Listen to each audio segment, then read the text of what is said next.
Namaskar and welcome to the second week of the International Yoga Conference USA 2021. On the International Yoga Month June, the American Academy of Yoga and Meditation, in affiliation with multiple eminent institutions, is organizing the event International Yoga Con USA 2021. This comprehensive conference, spread over 4 weekends and graced by 150 presenters, is a month-long virtual conference to commemorate the International Yoga Day. Before proceeding, I would like to take this opportunity to introduce our organization to you. The American Academy of Yoga and Meditation, or AAYM as we know it, is the nonprofit organization of physicians, researchers, medical professionals, and practitioners of yoga and meditation. The organization is dedicated to education and research in the field of yoga and meditation by fostering an interdisciplinary approach of linking science, arts, ethics, and spiritualism to improve ways of human life.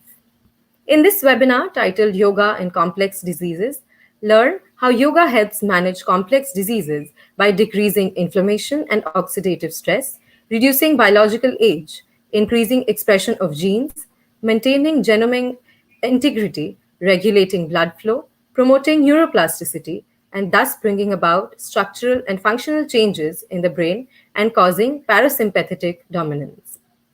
The moderator for today's webinar is Dr. Rashmi Vaidya. Dr. Rashmi Pradhan Vaidya is a board-certified breast surgical oncologist, having completed postgraduate training in surgery in both India at St. J.S. Medical College and KEM Hospital and in the US at Cleveland Clinic. Dr. Vaidya practices a patient-centered, evidence-based approach to breast cancer treatment. She engages in a collaborative multidisciplinary breast cancer care for each patient to optimize the oncological and cosmetic excellence. She is also a registered yoga teacher recognized by Yoga Alliance, a training she undertook with the Vyasa USA Institute. On the panel today, we have very eminent speakers like Dr. Rima Dada, Dr. Gautam Sharma, and Dr. Tanuj Dada from the All India Institute of Medical Sciences, New Delhi. The American Academy of Yoga and Meditation welcomes you all. I now will hand it over to our moderator, Dr. Rashmi Vaidya. Over to you, ma'am. Thank you, Ms. Datta. And I thank Dr. Basu for the opportunity to be here and participate in this wonderful session. It's my privilege to welcome all the speakers today. And I would like to start with introducing Dr. Rima Dada.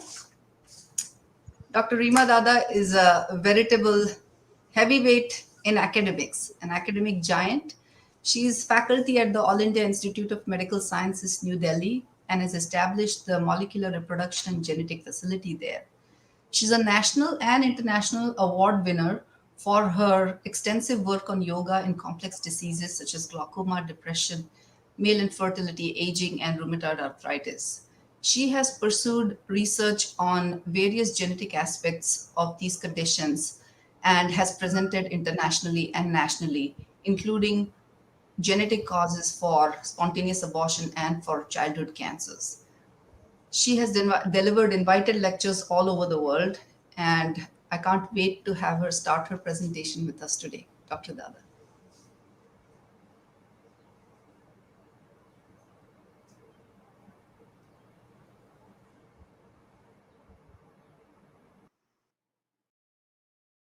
Good morning, everybody. I would be speaking on the impact of yoga on complex diseases. So what are complex diseases? Complex diseases are diseases in which there is an interplay between the genes and the environment. There are a number of genes, and each having a small additive effect, and the effect of lifestyle and environmental factors plays a major role in the causation of these diseases. And I would show you the examples of a number of complex diseases that we are working on, and how yoga is able to impact act as an adjunct and in the management of these diseases. So we have seen that we have really shifted from a hunter-gatherer society to a society which is largely sedentary, a society which is having increasing levels of inactivity, and much against the WHO recommendations of 2010, which states that we should have at least 150 minutes of moderate to physical activity in about a week.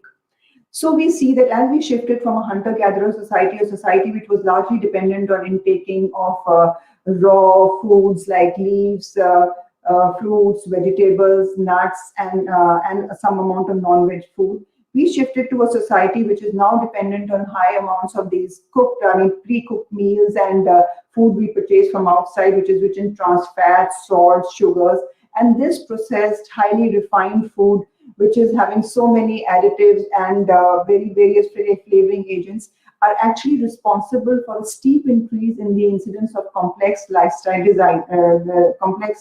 diseases.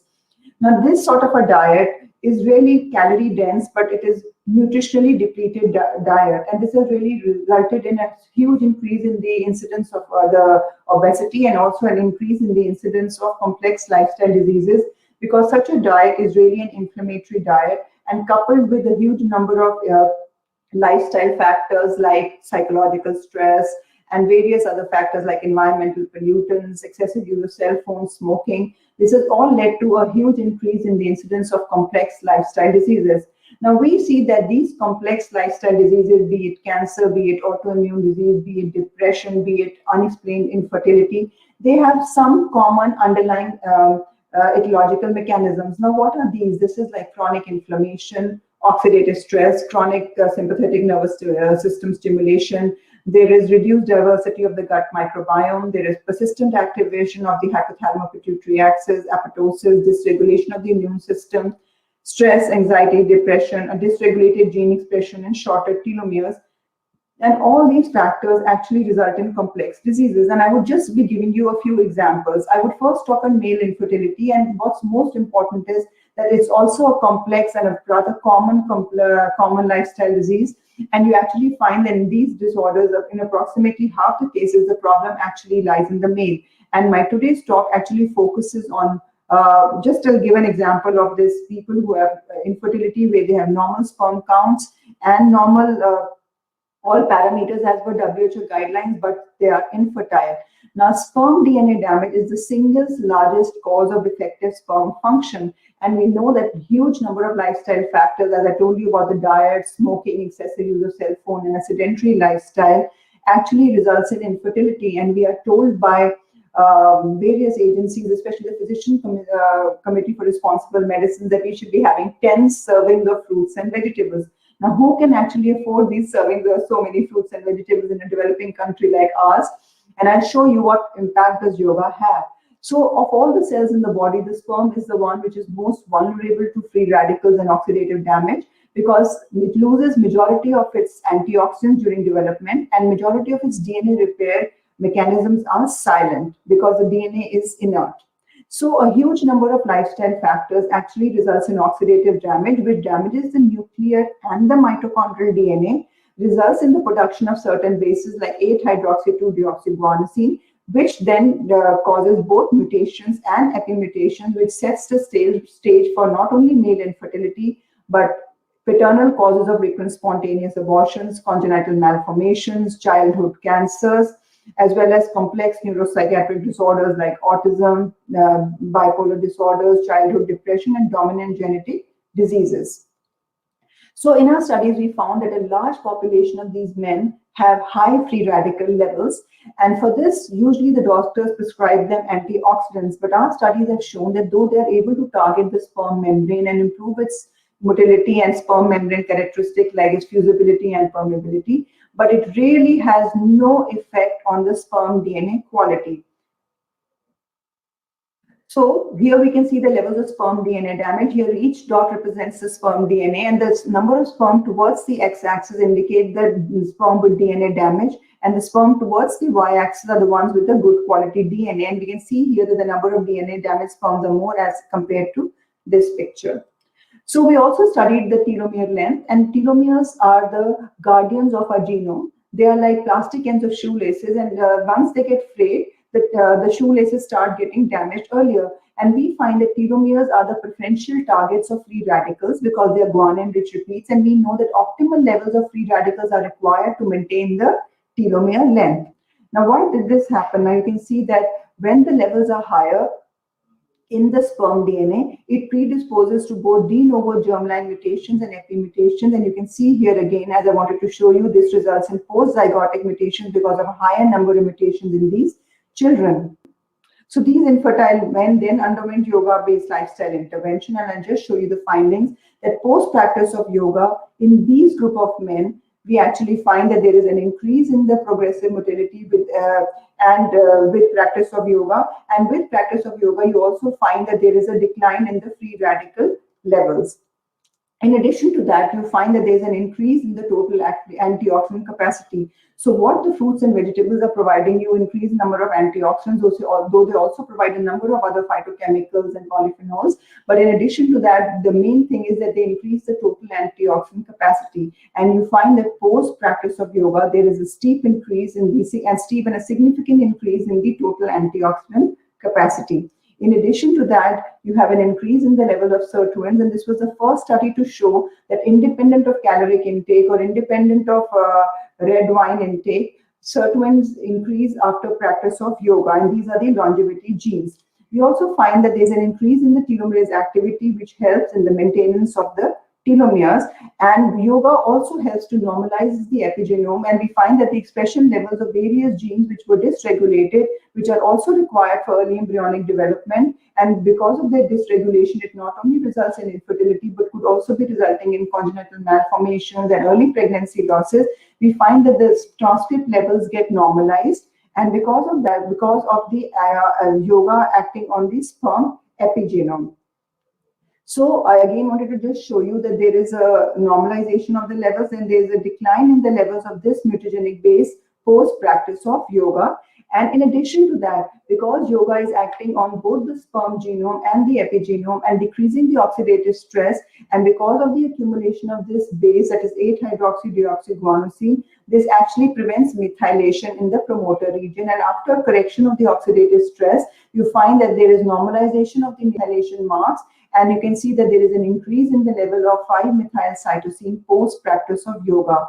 And when there is oxidative stress, it causes oxidation of the cytosine base, and there is formation of hydroxymethylcytosine, and those levels decline post-yoga.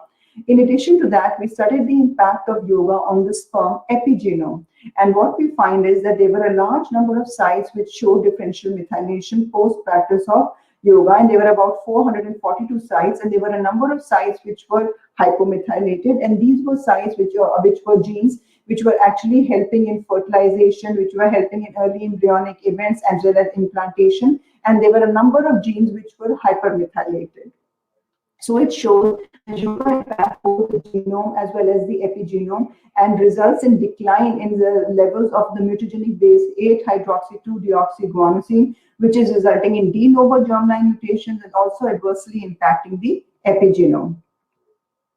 We also find that there is an improvement in the DNA quality, that is the DNA fragmentation index declines, and you can see that as they practice yoga for over 6 months, the number of sperm with damaged DNA towards the x-axis has gone down, and there is a significant improvement in the sperm DNA quality. So regular practice of yoga actually improves the DNA quality, and this can reduce the incidence of certain childhood genetic as well as epigenetic diseases and even cancer. Now I would just talk about rheumatoid arthritis, which is an autoimmune disease. It's a disease which is a chronic progressive disease in which the joints are highly painful, swollen, and disfigured. Now, this was a randomized controlled trial that we did, and we actually find that with practice of yoga, there were 2 groups of individuals. One who practiced were all on disease-modifying drugs, which are given for rheumatoid arthritis, but there were 2 groups, one which practiced yoga and one which did not practice yoga. And you can see that in the groups that did practice yoga, there was a significant decline in the disease activity score. And there was also, along with people who have rheumatoid arthritis, they have high levels of depression because there is a lot of stress and anxiety. They are totally dependent on other individuals for the day-to-day chores, and it is such a painful progressive arthritis. And also there are several extra-articular symptoms because there are several inflammatory cytokines which target the brain, the heart, the lung, the skin. And so we find that with practice of yoga, there's also a significant decline in the severity of depression. So why are these positive changes taking place after practicing yoga? We find that there is a decrease in the levels of acute phase reactants like ESR and the C-reactive protein post-practice of yoga.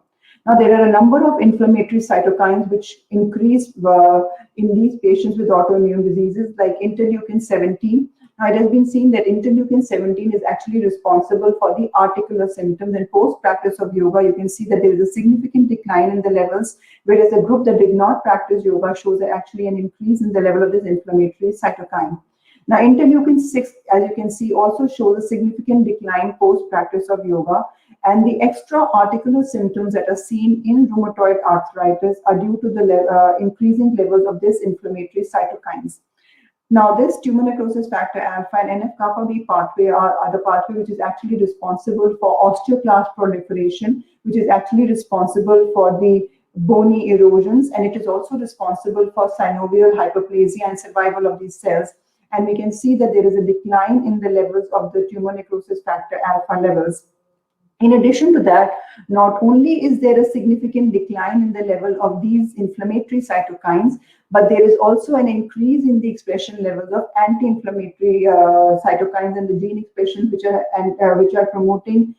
anti-inflammatory, like transforming growth factor beta and IL-10.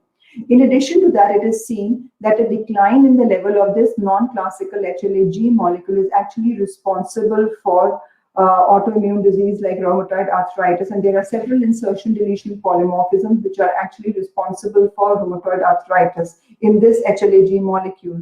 And we found that irrespective of the genotype, all people who actually practice yoga actually showed a significant increase in the expression level of this HLA-G molecule. So a decline in the HLA-G level actually results in setting the stage for autoimmune disease, and we find that irrespective of the genotype, there was an increase in the HLA-G levels, which helps to re-establish the immunological tolerance and results in molecular remission. We also see that, as I told you, in complex diseases, there are some common underlying ecological mechanisms, like there is oxidative stress and a decline in the antioxidant capacity. We can see that there is a decline in the free radical levels and an increase in the total antioxidant capacity and a decline in the level of this mutagenic base. In addition to that, we also find that there are a number of genes which are dysregulated, which are actually causing an increase in the level of the inflammatory cytokines, disturbing the circadian rhythm. And we have found that post-practice of yoga, these genes their levels become normalized, and there is improvement in all the 4 domains of quality of life. In addition to that, we also studied the effect of these various cells which are producing these inflammatory cytokines, for example, the T helper 17 cells, and we find that the number actually goes down.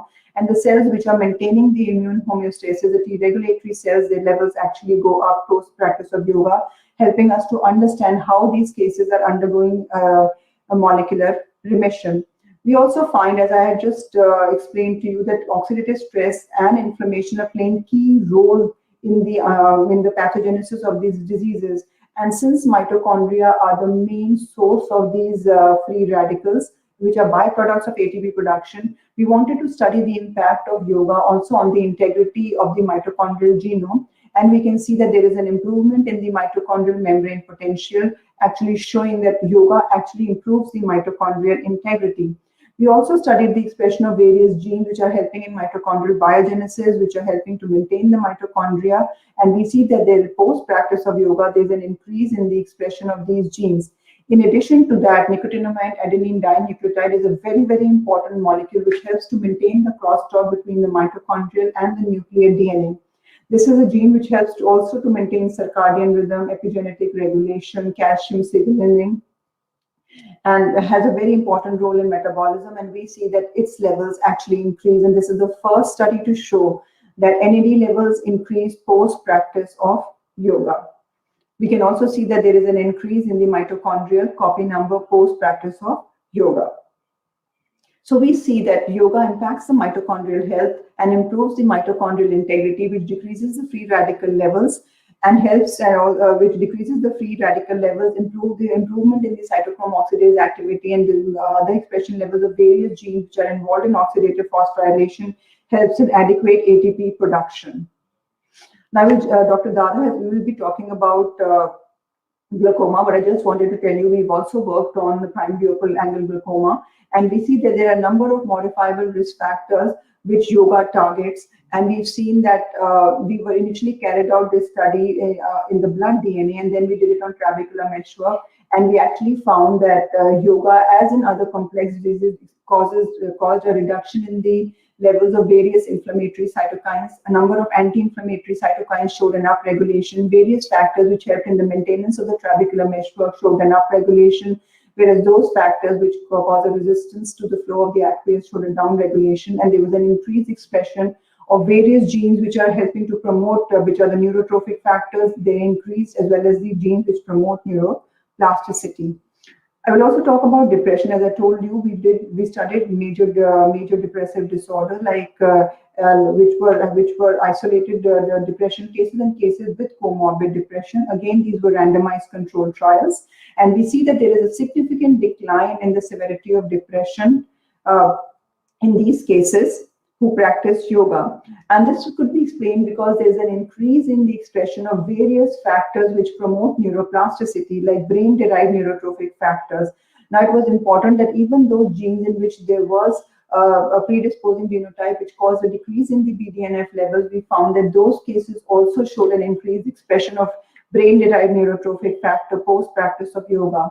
There's an increase in the level of DHEAS, which is very, very important because it is known as a brain vitamin. Now, majority of the drugs sold in the market are serotonin, these selective reuptake inhibitors, and these are the antidepressants, and they have numerous side effects. But we can see here that post-practice of yoga, there's an increase in the levels of serotonin.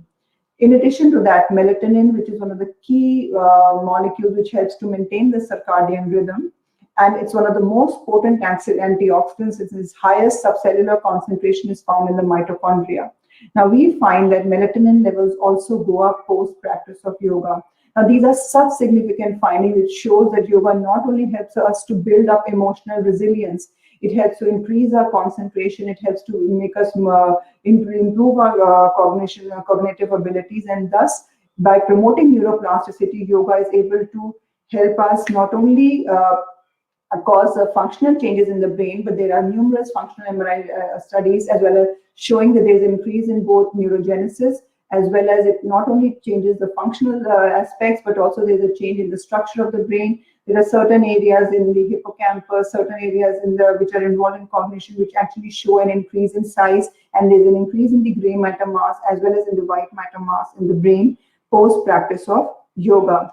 In addition to that, as I told you, depression is also a complex disease. It's a disease which targets both the mind and the body. So rather than having an approach with just like counseling, which just targets the mind, it's important to know that when there are diseases of the mind also target the body, and the yoga also, depression actually results also in psychological stress, increases the cortisol levels and is associated with oxidative stress, because cortisol has an inverse correlation with the total antioxidant capacity. And we see that post-practice of yoga, these individuals develop higher levels of the antioxidants. There's increased expression of genes which are going to synthesize antioxidants, and therefore there's a decrease in the levels of the oxidative DNA damage and maintenance of the telomere length. Now, it is seen that people who have psychological stress and depression, they tend to age much faster than the population not having these their depression. So this is because psychological stress also results in oxidative stress, and we can now see an oxidative stress then targets the telomeres. So telomeres are actually maintained. Lowering the oxidative stress levels helps in the maintenance of telomere length. And because we have also found an increase in the telomeres levels as well as the telomerase activity, it helps to maintain the telomere length. Therefore, we are also slowing down the rate of aging when you have psychological stress. So we can also see that the levels of cortisol, the levels of inflammation, people who have depressed and are stressed have higher levels of inflammatory cytokines. They also show a downregulation. And there's an increase in the expression of sirtuins, which are the longevity genes, and which are the genes which are actually helping to upregulate the defense mechanism. And there's an improvement in the mitochondrial integrity. In depression, we also did a microarray analysis, and we found that a large number of gene expression levels were altered. But the most important findings was that a number of genes which are helping in the maintenance of the circadian rhythm, which showed increase in the expression. And we also found that the gene, which is like a tumor suppressor genes, were down-regulated in people who were depressed. And a number of other genes which are helping to maintain the DNA integrity showed an upregulation post-practice of yoga. And another thing that was important was that irrespective of the genotype, It was seen that in all categories, whether it was mild, moderate, or severe, all categories of the severity of depression, we found that there was about 60% individuals in the yoga group showed remission as compared to just 33% in the groups which were just on drugs. And all the four domains of quality of life actually showed an improvement post practice of yoga. So as I told you that whether there is oxidative stress, there is DNA damage and telomere shortening, it actually results in the individuals having a higher biological age as compared to the chronological age. And these complex lifestyle diseases actually result, usually happen at the around when we are a little older, around 55, 65 years of age. But now it's been seen because of our unhealthy lifestyle and unhealthy diet, we are aging at a much faster rate. And though we are living longer, but we are having a higher number of complex lifestyle diseases. And our studies have shown that if we practice yoga, we can actually reduce the rate at which we are aging. And so our biological age could be much lower than our chronological age. And this is because we decrease the levels of free radicals which target the telomeres. The telomerase activity goes up, and this is helping to maintain the telomere length. And also because there is an increase in the levels of sirtuins. And not only that, when we are aging, with the decline that is occurring with aging, for example, dementia, and we have onset of so many other disorders with aging, we are able to reduce that because there is yoga actually helps to promote neuroplasticity. So it's very, very important that when we have a longer life, we also have an ageless mind and we remain much more healthier. So what I would like to just sum up by telling you that complex lifestyle diseases, one of the key players is oxidative stress, which damages the mitochondrial and the nuclear genome, results in telomere shortening, genomic instability, and also targets the epigenome. And yoga can act on each of the underlying mechanisms which results in complex lifestyle diseases. For example, it reduces stress, anxiety, depression. It regulates the epigenome. I did not talk about the blood flow, but we've seen the levels of nitric oxide synthase, which are increased, which help to regulate the blood flow. It helps to bring about immune homeostasis and thus plays a very major impact in decreasing the incidence of autoimmune diseases, regulates apoptosis, causes parasympathetic dominance, and thus increases the expression levels of various genes which are helping to maintain the DNA integrity, helps to maintain the telomere length, decreases inflammation, and decreases oxidative stress. And thus, I would like to highlight that it is very important that we integrate yoga into our daily life, because not only does it promote health, but it can also prevent the onset of complex lifestyle diseases. And if one has those diseases, yoga can act as a powerful adjunct in the management of these diseases. Thank you. Thank you, Dr. Rima Dada. That was a wonderful presentation. That was so much information packed in such a short time. I don't know how you did it. It was very informative. And bear with me, I just want to decode things for our general public that may not be physicians or scientists. So I would say Dr. Rima Dada's excellent presentation has broken down for us how yoga helps at the cellular level. So lifestyle factors, our diet, stress is affecting every cell in our body. And she has shown us ranging from the function of a sperm to DNA damage of a sperm to rheumatoid arthritis to glaucoma and depression. Every cell in our body is responding to stress and our lifestyle choices. And yoga is a way that is showing results on par with some other medical interventions that we can do here, and sometimes be better than medical interventions, and giving results in areas where we cannot see results with medical interventions.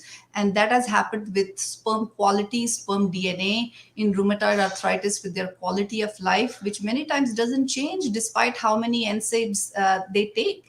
And with depression, the quality of life going 60% over and above what medical drugs can do. That is amazing. With glaucoma, the minute research, pioneering research that she has done, which Dr. Tanuj Dada will also elaborate on, I'm very excited to see. But the take home is anyone from the reproductive age group all the way to our elderly patients, elderly people can get help with yoga to prevent or modify or reduce complications from any disease that they may have. Thank you, Dr. Rima Dada. I look forward to our question answer session. Let's go on with Dr. Gautam Sharma. My privilege to introduce Dr. Sharma. He's going to be speaking on yoga in vasovagal syncope. Dr. Sharma is a professor of cardiology at the Center for Integrative Medicine and Research and collaborates with AIIMS and is in charge of the interventional cardiology department there, where he works intimately to perform complex coronary interventions, radiofrequency ablations, his area of interest being atrial fibrillations. He is much published in peer-reviewed journals and is a very regular speaker at national and international conferences in electrophysiology. He is passionate about integrating yoga and other Indian traditional healing systems with modern medicine and has several publications to his credit in several international journals for that. Dr. Sharma, thank you for being here.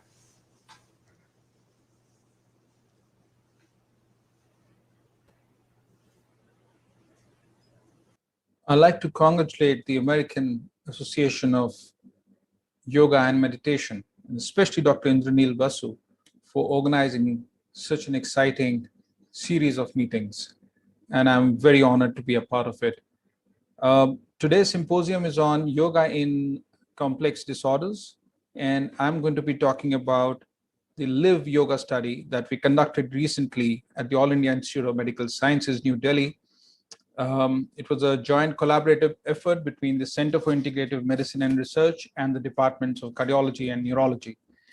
So that was a randomized controlled trial that looked at the effect of yoga in outcomes and quality of life in patients with vasovagal syncope. Syncope is a term derived from the Greek word synkoptein. That means to cut short, and purportedly Hippocrates in the 4th century BC, the father of modern medicine himself, provided the first description of the patient with the disorder. Syncope is defined as an abrupt, transient, complete loss of consciousness with an inability to maintain postural tone, a rapid, spontaneous recovery, and amnesia for the event. The different types of syncope: you have orthostatic hypotension associated syncope, you have arrhythmia or a structural cardiac disorder causing cardiac syncope. 37% of the etiology is unknown, and what we are interested here is in reflex syncope, which is also another term for vasovagal syncope, and that comprises 20%, 21% of all etiology of syncope as seen in the series. It's a common clinical condition with an estimated lifetime prevalence of 35%. If you talk about survival and syncope and compare vasovagal syncope with other causes like neurological and cardiac causes, you can see, as you can make out here with the orange color line, that vasovagal syncope has no effect on long-term survival. And so even though it has a benign prognosis, but patients with recurrent syncope can be severely disabled. Recurrent symptoms may cause unwanted lifestyle changes, and there is a significant deterioration in quality of life in conjunction with severity and frequency of recurrences. And how do you manage these patients from the perspective of modern medicine? So this is from the latest European guidelines, wherein you can see that they have listed various modalities like drugs, like maneuvers, pacing, but none of the modalities or drugs or pacing is class 1. That means nothing is strongly recommended apart from lifestyle measures and education. So modern medicine has little to offer for a patient with vasovagal syncope. And that was a lacuna that we were looking to fill when we thought about yoga.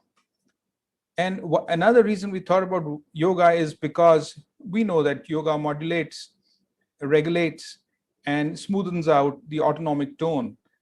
And in vasovagal syncope, the pathophysiology is largely because of an exaggerated or abnormal autonomic nervous system response. And there are triggers which can be central and peripheral. They lead to a cascade which involves initial vasodilatation phase when there is a pooling of blood in the periphery. That is followed by a sympathetic overdrive phase, and that results in stimulation of certain receptors in the heart that eventually lead to paradoxical vagal response and peripheral pooling, hypotension, and bradycardia, ultimately leading to syncope. So we thought that yoga, by favorably modulating the autonomic nervous system, can balance these central and peripheral sympathetic, parasympathetic drives. And it has been previously shown to have beneficial effects in hypertension, atrial fibrillation, and in post-myocardial infarction rehabilitation. So our hypothesis was that in patients with recurrent vasovagal syncope, 12 months of regular yoga would be superior to standard therapy with respect to a composite of syncope and pre-syncope episodes. So the primary objective was to determine the impact of yoga as an adjunct to standard therapy on the symptomatic burden amongst these patients.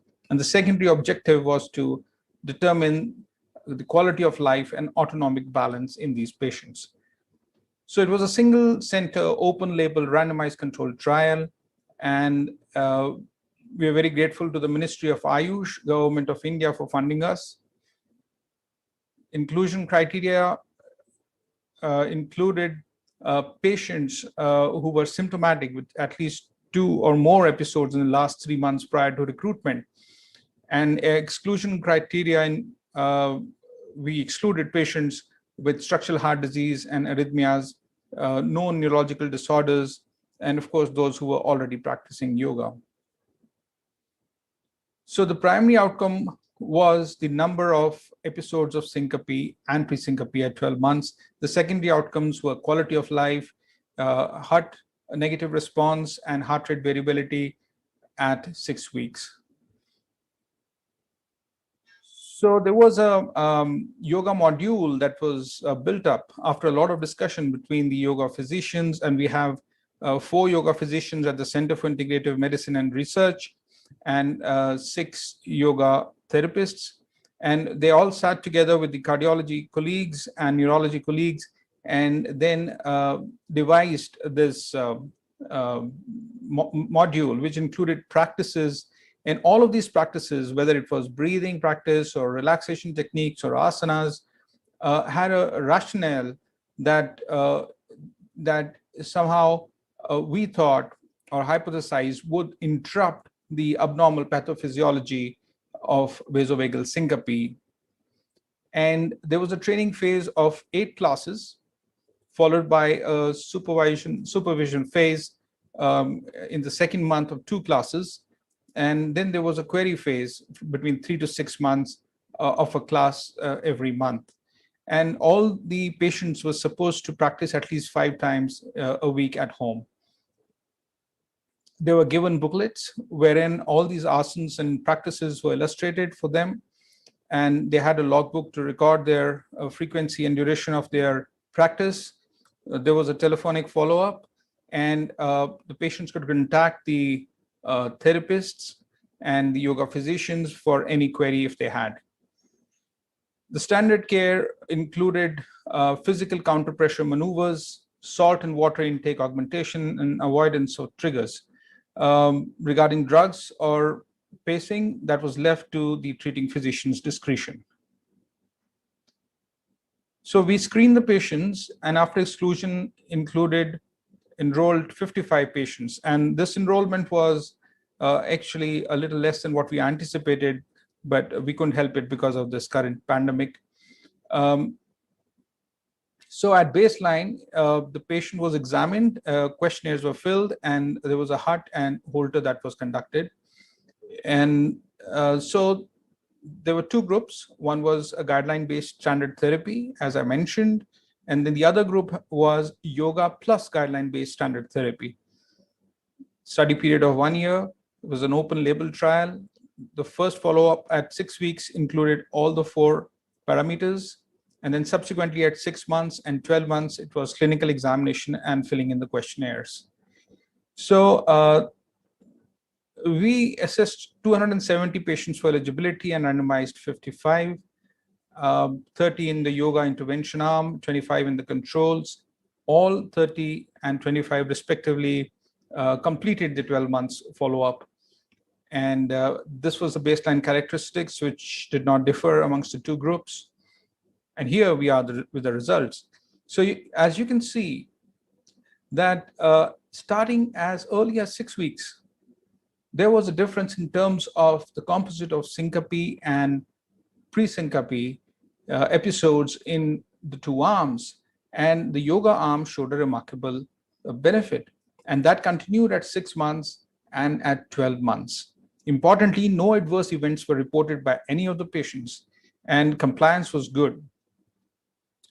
If you look at the event-free patient percentage, so if starting off early again, there was a higher percentage of patients that were event-free in the yoga arm, and that persisted at all time points. And at 12 months, you have 43% versus 16%, and which was statistically significant. Secondary outcomes, all the syncope quality scores showed a benefit, and the WHO BREF domains, 2 of them showed a benefit in the intervention arm. However, heart and heart rate variability response showed no significant difference between the 2 arms.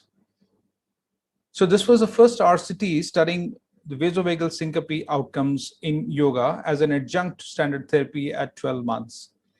There was a significant reduction in clinical events over and above standard therapy beginning early. There was an improvement in quality of life, all syncope-specific scores. However, the results with HUT and HRV did not show any difference in the 2 groups, probably because of a heterogeneity of response, a premature assessment, or maybe the small sample size.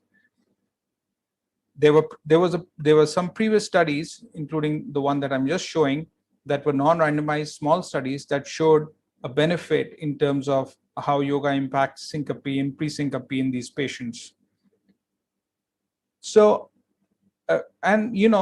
researchers have tried other techniques to modulate the autonomic tone of the heart.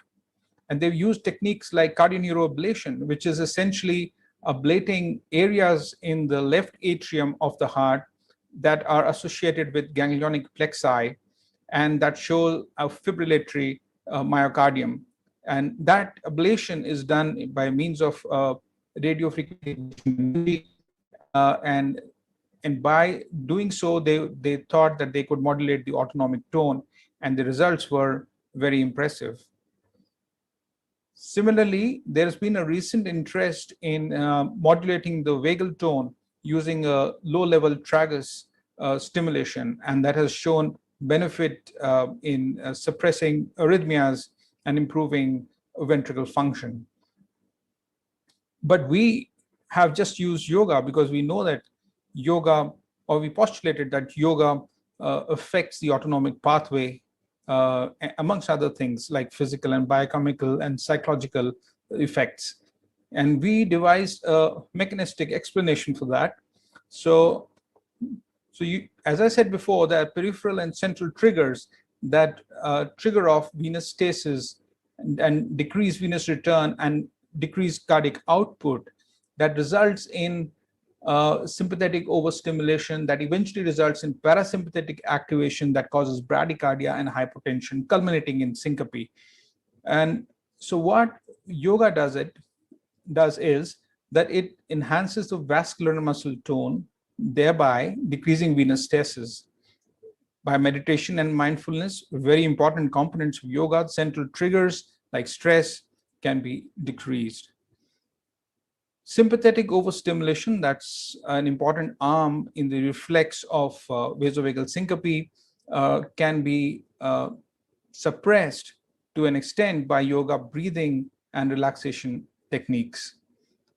And the autonomic imbalance that results as a result of mechanoreceptor activation can be balanced by yoga.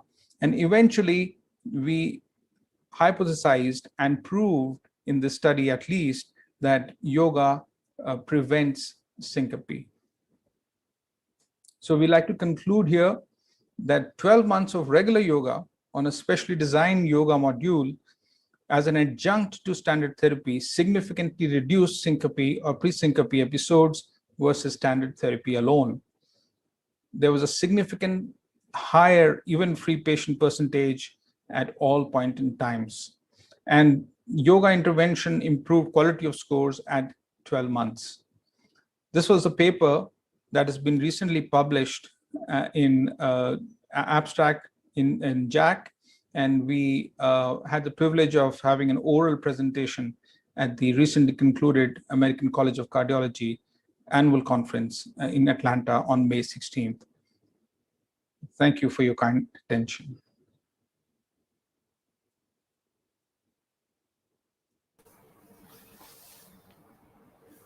Love the pictures, love the pictorial description, and most of all the idea that we could have yoga as an alternative to ablation and tragal stimulation, which are modern techniques, to have that idea that we could juxtapose that and actually come out better, if not even as good as other techniques. That is phenomenal. I really loved your presentation and all the data, very compelling.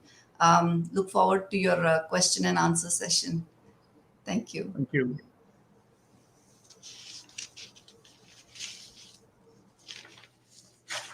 Our next speaker is Dr. Tanuj Dada.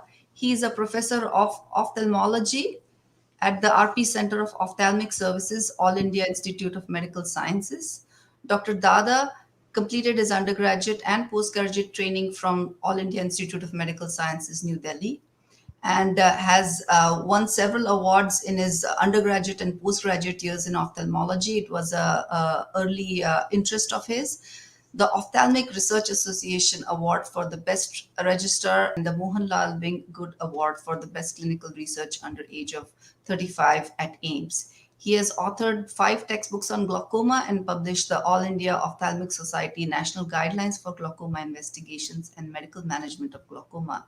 He has over 300 research publications in peer-reviewed journals, has pioneered research on meditation and its impact on glaucoma patients, and has innovated several techniques for glaucoma surgery.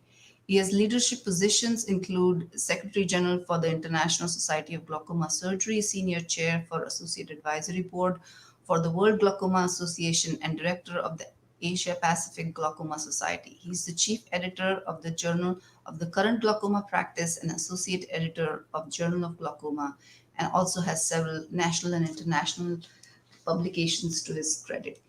He's going to talk to us today about meditation in glaucoma patients. Dr. Tanuj Dada, welcome.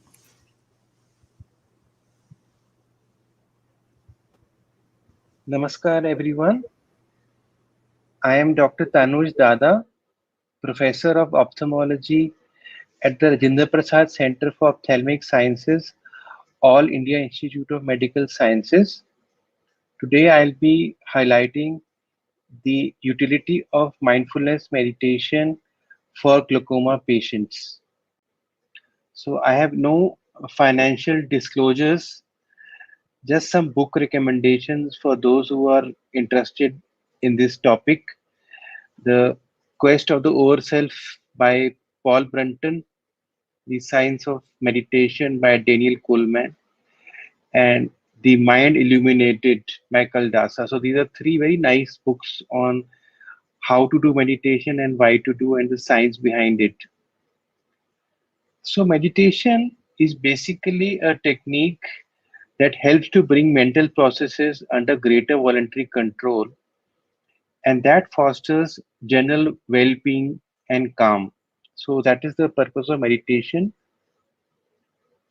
And there are several different types of meditation, like focus attention meditation, open monitoring meditation, loving kindness meditation, and transcendental meditation. All of them are useful, but our work is has been on the focus attention meditation focused on the breath. And I'll explain why we have taken the breath as the focus point for meditation. That is because if you do simply slow breathing, that triggers the parasympathetic nervous system. So this is a beautiful article from Scientific American titled Proper Breathing Brings Better Health. So that is why we chose mindfulness meditation focus on the breath for our studies. And you have to understand how breathing can regulate the autonomic nervous system. So if you do slow breathing, less than 6 breaths per minute, you stimulate the nasal cavity receptor. This is one of the most highly innervated mucosas of the human body. And that in turn modulates the function of the olfactory bulb, which then modulates the brainstem function. So when you do slow breathing, there is a upregulation of the parasympathetic nervous system. And that is why meditation focus on breathing is very helpful for stress reduction. Now, in terms of modern physiology, meditation leads to what is known as the relaxation response. So this is a physiological response driven by the parasympathetic nervous system, and it basically a mind body state to counter the stress response. And this was a term coined by Herbert Benson, and he has very humbly written that we claim no innovation but simply a scientific validation of an age old wisdom. So that is the modern physiological correlate of what we are doing in meditation. Now, the first important question is for glaucoma patient, is there a need for meditation? So as soon as you give a patient a diagnosis of glaucoma, which is a sight-threatening condition, 80% of patients report negative symptoms such as anxiety, fear of blindness, depression. So giving a patient a diagnosis of glaucoma adversely impacts their quality of life. And you can see if a patient has associated depressive symptoms, that impacts the disease because there is a faster visual field progression in patients who have depressive symptoms. And in patients who have high levels of anxiety, there is also faster progression of glaucoma. This study on optical coherence tomography found higher rates of retinal nerve fiber layer decline in patients who had anxiety. So both the diagnosis of glaucoma leads to high levels of depression and anxiety, and that in turn worsens the disease process. So glaucoma patients as compared to controls have a poor psychosocial function with high levels of anxiety, lower self-image, depression, and they have a reduced confidence in the healthcare system. And this is something we do not treat when we medically treat our patients. So definitely there is a need for meditation in glaucoma patients because we need to have an intervention to improve the health related quality of life as these patients have a poor psychosocial function. Now, what is the correlation between psychological stress and intraocular pressure? So now it has been well documented that psychological stress can elevate the intraocular pressure both in healthy individuals as well as in patients of glaucoma. So increased stress leads to elevation of intraocular pressure, and that can worsen glaucoma or lead to glaucoma. And simultaneously, there is an increase in levels of endogenous cortisol. And this is very important for glaucoma patients because patients of primary open angle glaucoma are high steroid responders. So if there is a rise in endogenous cortisol, they will respond by elevation in intraocular pressure due to a problem in the glucoid receptor in the trabecular meshwork. So that is why stress leading to increased endogenous cortisol is very relevant for glaucoma patients. Now there is a form of glaucoma known as low tension glaucoma or normal pressure glaucoma where the intraocular pressure is not elevated. So what is the impact of psychological stress in this condition? So the autonomic function in patients is evaluated by a test known as the heart rate variability. The higher the heart rate variability, better is the autonomic function. But patients of normal pressure glaucoma have a disturbance in the autonomic nervous system because they have a predominance of sympathetic activity. And this further increases in response to stress provocation. So the consequence is an arterial vasoconstriction and a decrease in the ischemia threshold in all organs of the body, including the eye. And what is more relevant for glaucoma patients, higher the level of autonomic dysfunction, faster is the visual field progression. So that impacts the glaucomatous optic neuropathy, and the patient continues to deteriorate despite medical therapy. So when we manage glaucoma, the usual way we diagnose and start therapy with medical treatment or laser, what are we missing? So we are missing something very important, and that is the allostatic load in glaucoma patient. This is basically the physiological dysregulation that is occurring in glaucoma patient, which is increasing with age. And with medical therapy, we are not at all targeting this very important aspect of glaucoma, which can be a cause for glaucoma and also consequence of glaucoma. And this allostatic load is primarily mediated by three important chemicals: the catecholamines, the cortisol, and the inflammatory mediators such as interleukin 6 and tumor necrosis factor alpha. These are involved in neuroinflammation, which leads to death of the retinal ganglion cells. So naturally, the brain becomes a potential therapeutic target for glaucoma, and mind-body therapies now form a center stage of treatment, and they promote the resilience and positive health in the human system. And if you see the various mechanisms which are responsible for the death of the retinal ganglion cells, you have important mechanisms such as mitochondrial dysfunction, increased levels of glutamate, a reduction in brain-derived neurotrophic factor, other neurotrophins, increase in tumor necrosis factor, and there is also a component of aging and senile degeneration which contributes to glaucomatous optic neuropathy. So how can meditation help glaucoma patients? Firstly, the primary mediator for the sympathetic response, that is catecholamine, which we discussed, is responsible for ischemia. So meditation has been found to lower levels of plasma catecholamines. Secondly, in this meta-analysis systemic review of the effect of meditation on cortisol, you can see meditation-based intervention lead to a reduction in endogenous cortisol, which was responsible for the rise in intraocular pressure.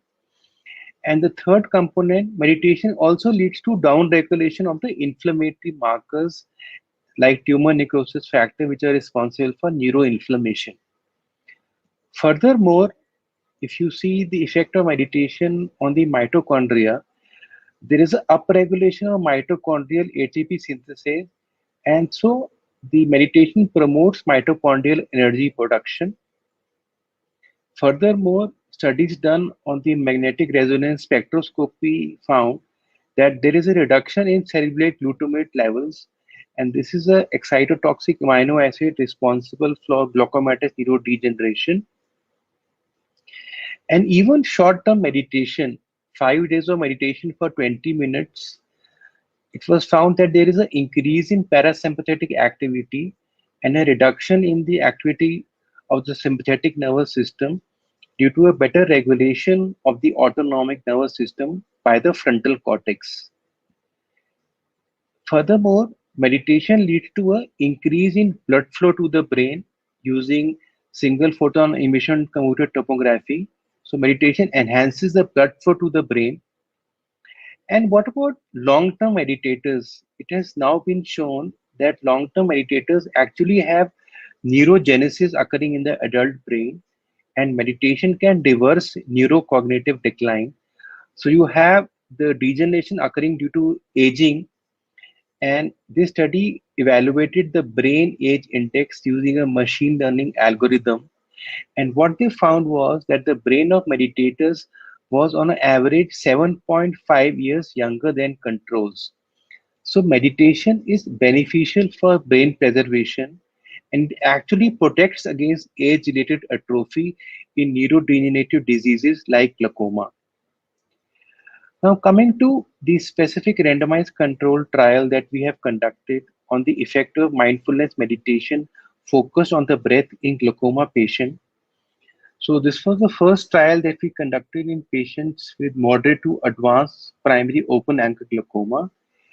We selected 90 patients who were already on maximum medical therapy. They were randomized into two groups. 45 patients underwent mindfulness meditation, and there was a control group who continued medication.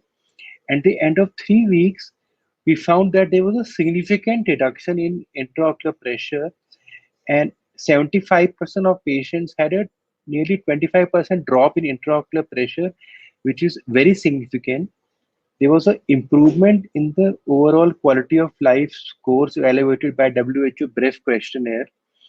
And what was more important was there was a corresponding reduction in levels of endogenous cortisol, a downregulation of interleukin 6 and tumor necrosis factor, and the reactive oxygen species. And on the gene expression, there was significant upregulation and downregulation of genes, which we noticed after 3 weeks of meditation. And this was a subsequent study recently published. And here we found that meditation reduced intraocular pressure by 23%. And there was also a reduction in the diurnal fluctuation of the intraocular pressure after meditation done for 3 weeks. In the next study, what we tried to evaluate was the effect of meditation on the oxygenation of the brain using functional near infrared spectroscopy. And we found that after 6 weeks of meditation, there was significant increase in oxygenated hemoglobin in the prefrontal cortex and an upregulation of the brain-derived neurotrophic factor. And this is one of our recent studies where we evaluated the occipital cortex oxygenation using functional near infrared spectroscopy. And after 6 weeks of meditation, we found significant increase in the oxygenation of the occipital cortex that is very relevant for glaucoma patients. And finally, we tried to establish the tissue mechanisms responsible for lowering of intraocular pressure. So patients underwent meditation, and after they underwent glaucoma surgery in the form of trabeculectomy. And then we took a piece of trabecular meshwork and evaluated the trabecular meshwork gene expression. And what we found was in meditators, there was an upregulation of nitric oxide. And this is very significant because nitric oxide leads to an increase in trabecular outflow. And there was also upregulation of melatonin that leads to decrease in aqueous production. So this may be the molecular mechanisms of how meditation is reducing the intraocular pressure. So you have one intervention, meditation, which I have labeled as a polypill. And this is our review article on the impact of meditation in glaucoma patients. And as you can see, you have one intervention that is impacting the ischemia, the autonomic dysfunction. It is improving mitochondrial dysfunction. It is increasing neurotrophins such as BDNS. It is reducing inflammation, and especially the neuroinflammation caused by a tumor necrosis factor. There is an upregulation of nitric oxide. It can impact and even reverse senile neurodegeneration. And of course, it can address the primary mechanism of glaucoma, that is by reducing intraocular pressure. So definitely, meditation is very useful for glaucoma patients. It can positively impact the disease and the quality of life. And we should learn to treat the eye as well as the patient behind the eye. And meditation actually improves the quality of life of our patients and helps them to thrive and flourish. And that should be an important criteria for a successful outcome rather than just reducing the intraocular pressure at the cost of the quality of life. So I'll stop here. Thank you very much for your kind attention, and I'm open to any questions. Thank you. Excellent presentation. I loved your pictures and I loved the detail of all your trials that you have done. I think it's critically important to realize that yoga and meditation has helped within 3 weeks to reduce intraocular pressure, and it has shown in your functional studies to improve oxygenation in your prefrontal cortex in the brain within 6 weeks. I think those are huge take home messages. And to know that if we are doing meditation, we are down regulating the sympathetic and hopefully up regulating parasympathetic, thereby helping reduce the stress. So let us open the forum to questions. We have several that have come here. I will try and go in order of what they have been asked, and to each of you in turn. So the first question is to Dr. Gautam. What about diet in your patients? What diet was followed for the patients on your trial? Yeah, so diet forms an integral part of the treatment of vasovagal syncope, and the guidelines, whether European or AHA guidelines, American guidelines, they both recommend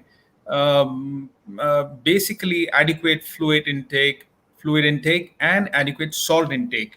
So, and we emphasize that to all our patients. And in our study, yoga was adjunct to the standard care, and diet is a very important part of standard care. So, apart from regular meals, adequate fluids, adequate salt intake is important. Okay, okay. Now, Dr. Rima Dada, I have type 1 diabetes. Should I get myself tested for sperm quality, and can yoga help? Yes, diabetes has been associated with a deterioration in the sperm quality. Not only are the standard semen parameters like sperm motility affected, but also it's been seen that it adversely affects the sperm DNA quality and also the sperm epigenome because of a dysregulated glucose metabolism. So yoga will definitely help not only in regulating the glucose metabolism, but also it will help to improve the DNA quality, and also because it decreases the oxidative stress, which is found to be higher. I mean, the higher levels of free radicals in people with diabetes, it will regulate that, and therefore it will help to regulate the sperm epigenome too. So definitely yoga will help these individuals. So, Dr. Rima Dada, just as a follow-up question, can you tell us the difference between the genome and the epigenome for our non-physician audience? Yeah. So the genome is the haploid set, of genes which is found in a cell. And the epigenome, and it's till date, it was believed that our health and disease states, our behavior, our phenotype is determined by the set of genes we inherit from our parents, right? Right. So, and it was believed that we can only change the expression of our genes if there was a change in the nucleotide sequence. But now we know that we can change the expression, the output, the behavior of genes by our environment. When we say the environment, it's our lifestyle, our thoughts, our eating habits, and whatever we do on a regular basis or whatever we adopt as a habit. So if we adopt healthy lifestyle, for example, if we adopt yoga and we do yoga, that is asanas, pranayama, and meditation, we switch on gene programs which are beneficial for our health. Okay, which may maintain immune homeostasis, which help in improvement of DNA integrity, which upregulate the expression of genes, which maintain DNA integrity. And on the downside, if we have an unhealthy lifestyle, smoking, alcohol consumption, too much intake of fast food, we're going to switch on gene programs which are really not which are detrimental to our health. For example, the inflammatory cascade is switched on. Short term, these may be beneficial, but if that is happening on a regular basis and become chronic, they are detrimental for our health. So the epigenome actually is things operating above the genome, which are changing the expression of the genes without any change in the nucleotide sequence. Okay. So, how much time would you say would it require of lifestyle change to actually cause a beneficial change in the epigenome? A decade? No, the epigenome is very highly dynamic. The changes have been seen even after practice of yoga for 4 hours and doing meditation for 4 hours. But what I would like to advocate is that yoga should be a part of your yoga is actually a lifestyle, and it should be practiced on a daily basis, even if you do it for a short period of time, but it should be done on a daily basis so that the changes are consistent and there is an overall improvement in health and wellness. Very nice. Thank you. Dr. Tanuj, you have a question. Can I do pranayam with breath retention? So I think if you have glaucoma, then especially advanced glaucoma, then any sort of breath holding or Valsalva maneuver or head down posture should be avoided because that can lead to elevation of intraocular pressure. If you don't have glaucomatous optic neuropathy, you are healthy, then of course you can go ahead and do any type of breath holding or any yoga posture. And any one of you could take this, I guess. Does COVID-19 infection affect us at the genetic level? Dr. Dada, you want to take it? Dr. Rima? I think studies would need to be done to actually show that, but since COVID-19 is associated with inflammation and definitely oxidative stress, it would affect the epigenome, definitely. And I think yoga would really help as an adjunct in the management of COVID-19 because of the exaggerated inflammatory response, like interleukin-6 are higher, and studies have shown that IL-6 actually goes down post-practice of yoga. It would be beneficial and also reducing the anxiety and the stress which is associated with it. Definitely. Dr. Gautam, there is a person asking, I am 65 years old and using a pacemaker. Can I still do yoga? So, it depends what kind of pacemaker, when was it implanted, and for what condition. So it's unless we know that it's difficult for me to advise him. But generally speaking, if it's just a pacemaker and not a heart failure device or an ICD, and it's been implanted, 6 months back, at least 6 months back, it should be all right. But I always advise patients to take the advice of their own personal physician who actually knows the entire history, and then embark on this yoga. And also, yoga has to be done under supervision, by a trained therapist who knows what to do in what condition. Correct. Now, there is a follow-up question. They are commending you, Dr. Gautam, for recommending 12 months of yoga, whereas most studies consider intervention of 8 to 12 weeks, which they feel is not enough, and they want everyone to comment on it. How much yoga is enough, the minimum? I would say from all of your studies, even something as short as, like Dr. Rima said, 4 hours, but at least 4 weeks. And then you all have shown studies up to 12 weeks. So please comment. So, 12 months was important for us because of the number of episodes of vasovagal syncope. It's not, a patient doesn't have vasovagal syncope, every day. So it depends, and it's very variable. And we needed to choose a long enough period to understand whether yoga has really helped or not. So if we take, for example, 3 months, randomly, a patient may not have an episode, and we might take it one way or the other. But a 1 year period is good enough to give us an estimate. So that was one reason. The other reason was that we wanted to see the compliance, because most of the studies, any behavior, moderating or changing lifestyle intervention is very difficult in terms of compliance. And we wanted to check whether we can have a good compliance by the methods that we used, that I mentioned. So that was the other reason. Having said that, yoga, as Dr. Rima Dada just said, it's a lifestyle. It has to be incorporated in one's life. It's not switch on, switch off. It has to become a part of your life. And once you start doing that, then only you reap the full benefits. Then only you go deeper, because like Dr. Tanuj Dada was talking about meditation, and there's so much of benefit. But then it's such a subjective thing. How do you know that you are meditating properly or deeply enough? And it is so variable amongst all subjects. So, so the more you practice, the better you get with yoga. Right. But in terms of how much yoga is enough, something as short as, could we say, 1 month of yoga, you might see some benefits at the cellular level, or even shorter, Dr. Dada? Either of you. We've seen the effect of on oxidative stress and inflammation within 10 days, but to see the change in the DNA integrity and a significant improvement in the DNA quality, it actually took us 6 months to see the significant change. So different parameters do take time, but for example, since the epigenome is highly dynamic, it shows much more changes, rapid changes in the expression of various genes. But it has to be do, but our program actually recommends doing it for a minimum for at least 3 weeks. Okay. Okay. Dr. Tanuj Dada, I wanted to know, you focused on meditation for glaucoma.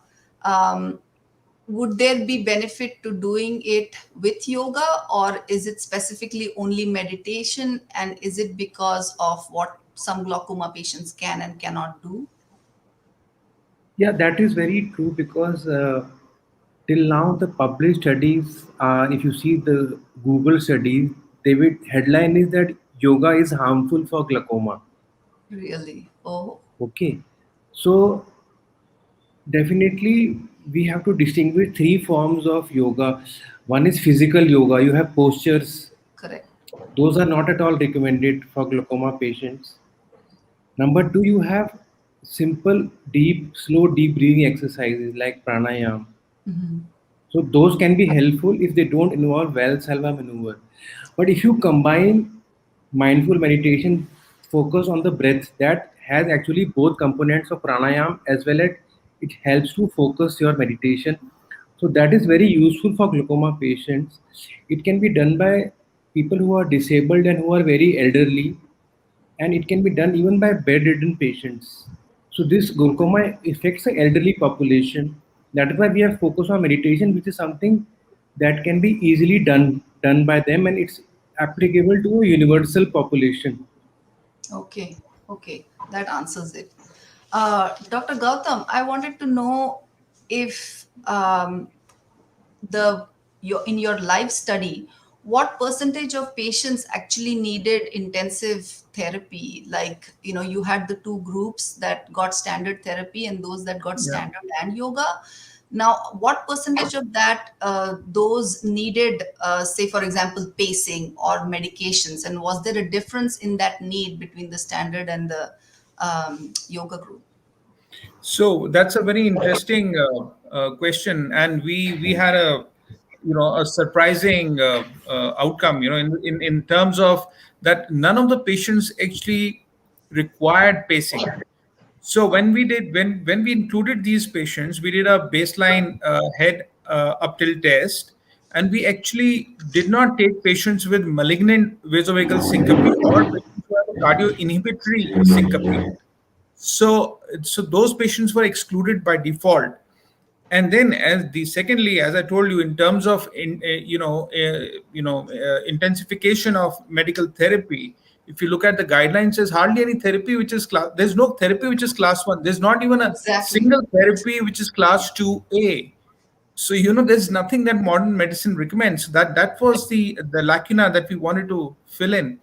And the other reason that our patients did not receive any intensive medical therapy was because of the pandemic. They did not have a physical follow up in the clinic, so perhaps that could have influenced it. But by and large, there's really nothing much you can do for these patients. Beta blockers, what we used to prescribe for years, has been now essentially ruled out by both the associations, European and American. Right, right. Yeah, no, that's good to know. So maybe one day we can come to a trial that we can show that yoga may not be an adjunct, but it may be primary therapy for syncope or fainting.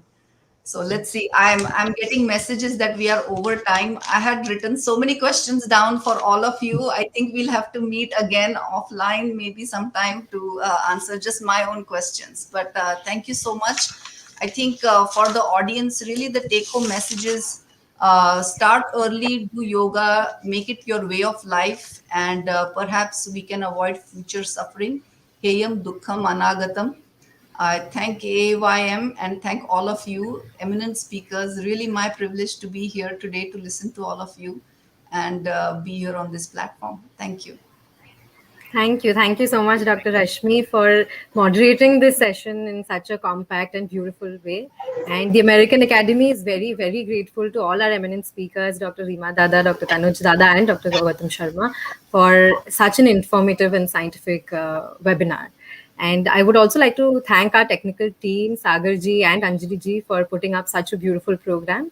And along with that, we can't miss out on the viewers who have been supporting us constantly throughout this June conference. Thank you very much for always supporting us. Keep supporting us. And for more information on the different programs being held and to register for the free yoga sessions, please log on to our website, www.aaymonline.org. Thank you. Please stay tuned while we come up with our next program, that is a spiritual discourse with Sadhvi Bhagwati Saraswati ji at 5:30 p.m. IST, which is going to be 7 a.m. CST. Thank you so much.